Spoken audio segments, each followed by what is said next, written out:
Hello and welcome. We're going to talk about the three things that you can do, three very simple things that you can do to reduce your stress during your video productions, particularly your live videos, but really this applies to any video productions that you're doing. So give us a second and we will dive right into all these tips.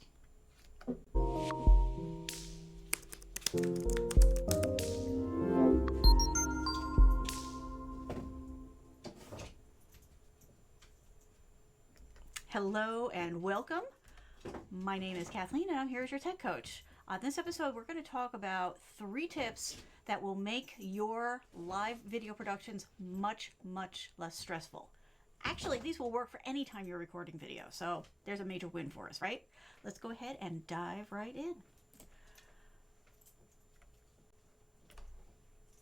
There we go. We got it all up. Except this has to go away. All right, so now we have all the pieces in place. The first tip is create and use a show flow.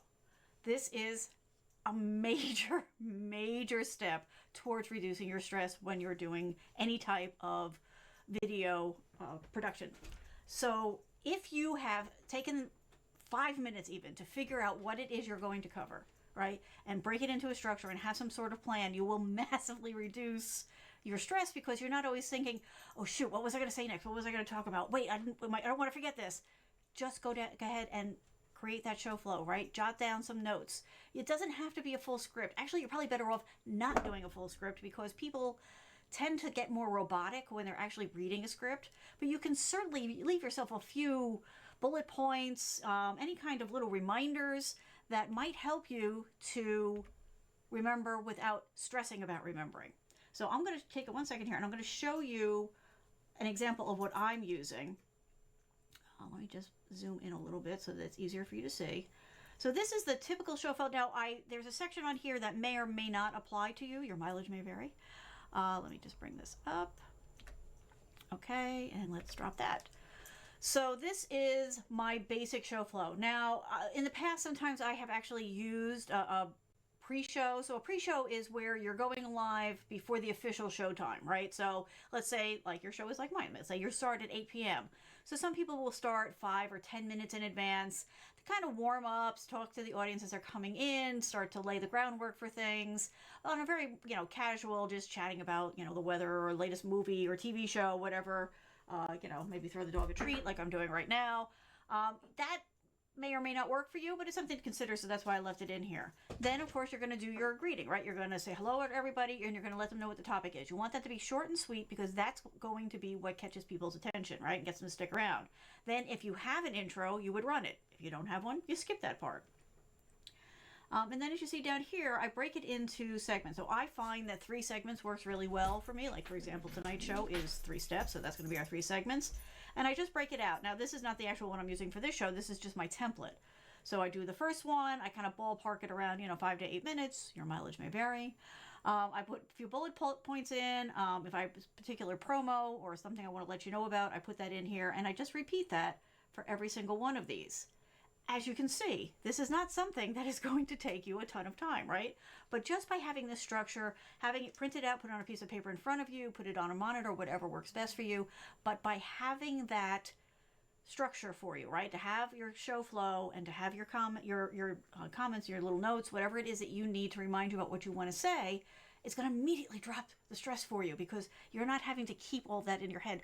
That's where a lot of stress comes from, right? Stress comes from having too much in your brain while trying to do other things. And particularly if you're doing a live show solo like I am, you've got enough going on, right? Because not only am I talking to you and I have to remember my content, which is why I use a show flow, but I'm also running the show, right? So I'm checking to make sure that it's running. I'm making sure that it's showing up everywhere. I'm making sure that if you are posting comments that I'm seeing it. So all of these things are going on at that point. And I don't really need any more to worry about. So this way, I don't, because it's all right in front of me. It's all set to go. I'm ready to take care of things. The second part of this show flow concept is that you will, let me go back to my slides here. No, you need to present. There we go. So the second part of this particular one, this one. There we go. Okay, creating and using a show flow is to do a quick run through before your show just to kind of make sure everything is working, get everything in place. Again, you don't have to take more than a minute to do this, but it just helps to reinforce, okay, I've got my show flow, I'm going to just run through it, okay, let me look at everything, right, I'm going to do this, I'm going to say this, I'm going to do this, don't want to forget that, it's right here in front of me. I usually check my different camera angles. I also check my mic to make sure that that's working. So it's those kinds of things, again, that make sure that your stress level is dropped, right, before you even start the show, and then that will carry across all the way through it, right? Simple, easy, even kind of fun sometimes. Okay, yes, and see, as part of that, I am just testing things. There we go. Let's keep going. Okay, automation and shortcuts are your friend. So whatever tool you're using to do your videos, whether it's a live stream or it's something that you're recording to edit later, there will be ways that you can maximize your use of the tool. Now, in my case, I'm using vMix. vMix is all kinds of awesome. I'm using vMix because I'm on Windows, and it works on Windows, but also because I multicast. So right now I am talking to YouTube, Facebook, and Mixer at the same time, which is something that this lets me do.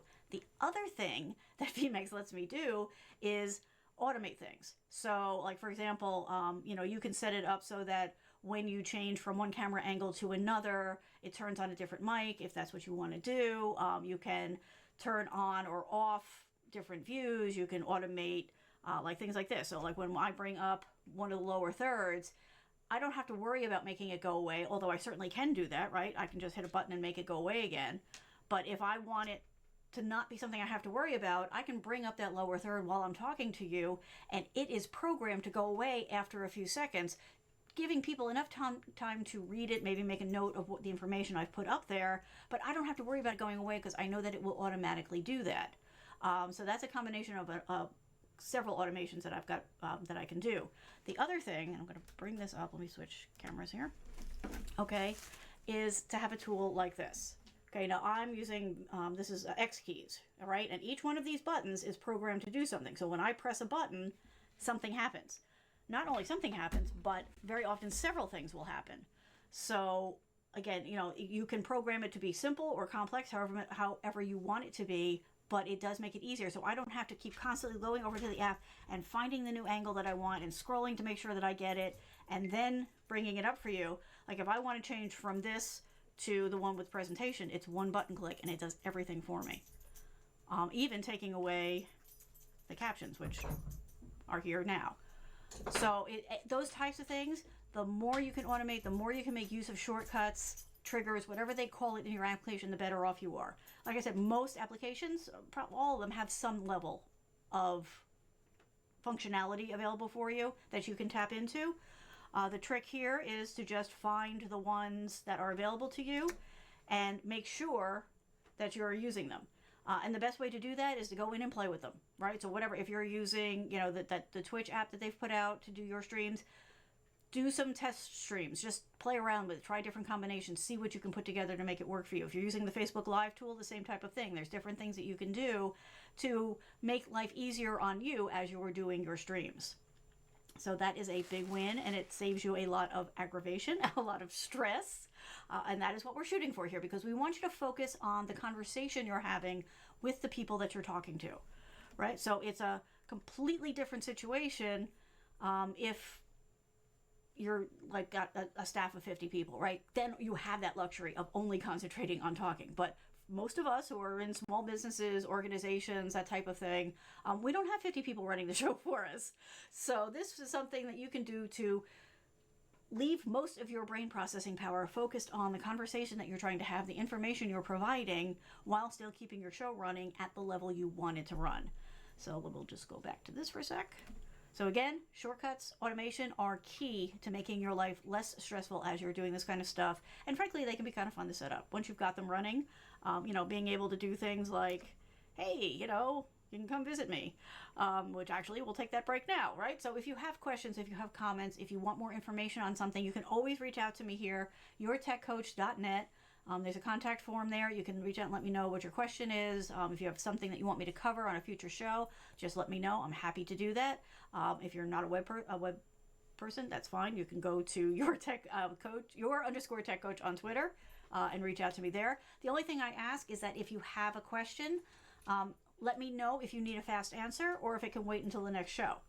Because obviously, if you need a fast answer, I will reach out to you in whatever method you give me. So if you need a fast answer, give me an email address or a Twitter ID to reach out to. Otherwise, I'll assume that there's no burning need to get an answer like immediately, and I'll save it for another show. All right? But this is the type of thing I'm talking about. Like, it's real easy to make this come up and go away, either on their own or when I tell them to go away. Because, hey, at the end of it, it's our control. All right, let's go to step 3. Get somebody to help. Okay? This is the one that most people forget is an option. And that's a shame because it's a great option. So you can either reach out to somebody that you know who maybe likes to do this kind of stuff, right? And have them take care of the technical side of things so that you can concentrate on talking. I've done this for a friend of mine who was doing a show and actually did it remote producing it. So I was able to run her show for her no matter where she was, because we were never in the same room. I think twice in the 2 years we did it, we were in the same room. The rest of the time, wherever she was in the world, I was able to bring in her camera, her microphone. She would give me her slide deck, and I would run the show for her in the background, and all she had to concentrate on was talking. And it dramatically reduced the stress for her because I was handling comments. The tool that we use, it gave me a little chat window so I could let her know if there was a comment coming in that she needed to respond to. So there are different ways that you can do it. You can have somebody be on site with you. You can have somebody do it remote for you. But don't be afraid to reach out for help because there's always somebody out there who is willing and able to help you. So don't hesitate. Make the most of your contacts, the people that you know, and get somebody to help. If that's going to make it easier for you to do the shows at the level that you want to do them, sorry, puppy treat time, then absolutely go ahead and do that. That's the whole solution for a lot of people is if you try to do it yourself, and it's working, but then you want to expand it maybe, then go ahead and reach out and bring somebody else on to do it. It's not going to cost you, hundreds of thousands of dollars a show. I can promise you that. There are ways to do it. There's all kinds of levels, depending on the level of the show that you want to do. But the point is, don't go it alone if going alone is not working for you. If it is, that's what I do, then you're all set. But, maybe I would reach out, so for example, when I create the outros and the intros that I use. So the intro is the thing at the beginning of the show. The outro is the video at the end of the show. That is something I went and got help for because I didn't have the time, the bandwidth, or the interest to do it myself. So even if it's not getting help running the show, maybe what you want to do is get help doing parts like this, right? Getting this kind of stuff prepared, and then maybe you want to do it yourself. Whatever combination works best for you, if getting somebody to lend a hand will help, then please go do that. This should not be a stressful thing for you, right? You should be able to focus on the value that you're offering your audience. So focus on that, evaluate what's working, what isn't, and identify the places where maybe somebody can reach out and help you. And by all means, if you find those, then bring that on. Okay? All right, so that's what I have for you tonight. I hope that is helpful. I hope that you will think about those 3 things. So I'll just run through them for you again real quickly. The first one was create and use a show flow, right? So identify how you want your show to run, make yourself some bullet points, go ahead and use that. The second was automation and shortcuts. So whether it's something that's inside of the tool that you're using, whether it's, something physical like this, like the X keys, Stream Deck, whatever it is that works best for you, get your hands on that and use that. These are not super expensive, can be a massive help. And the big one, the last one, is reach out and get help. Don't be afraid to get help. Whatever level of help feels appropriate, whether it's somebody creating your lower thirds or other graphics that you want to use. Let's say you want to do a QR code like that. There are people out there who know exactly how to do these things. If you want them and you don't have the time or it's stressing you out thinking about trying to figure it out, then don't. Go and get somebody to help you. All right, everybody, thank you so much. I hope you're having a great day, and we will talk again soon. I will see you next Thursday, 8 p.m. Eastern Time, YouTube, Facebook, and what did I forget? Mixer. Sorry, Mixer. And if you'd like to continue this conversation, I will be on Twitch around 10:30 tonight. We can keep talking about this, or we can talk about other tech things. And I'm your tech coach over there also. Have a good one. Talk soon. Bye. Here we go. Here's the outro that I didn't make, that somebody did for me.